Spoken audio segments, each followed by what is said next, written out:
Од општина Карпош информираа дека неделава општинските служби преземале конкретни активности поврзани со уличното осветлување, при што биле решени повеќе проблеми кои биле детектирани на терен. Имено екипите биле особено активни во реонот на урбаната заедница Нерези, каде деновиве било санирано осветлувањето на дел од улицата Ванчо Мицков.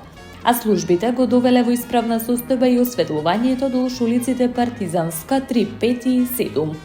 Успешно беше отстранет дефектот со осветлувањето на дел од улиците Женевска и Бриселска во населбата Тафталиџе 2, а се интервенираше и на улицата Руѓер Бошковиќ во населбата Карпош 2. Стручните служби ги санираа дефектите со уличното осветлување кај дениските терени АБЦ во Карпош 1, а со истата динамика беа решени и проблемите со јавното осветлување на улицата Трифун Пановски во Карпош 3. Темелно се работеше и во населбата Криви дол во урбаната заедница Злопуќани, каде беа санирани дефектите на електричната мрежа на осветлување на улицата Скупи 1А, информираат од општина Карпош.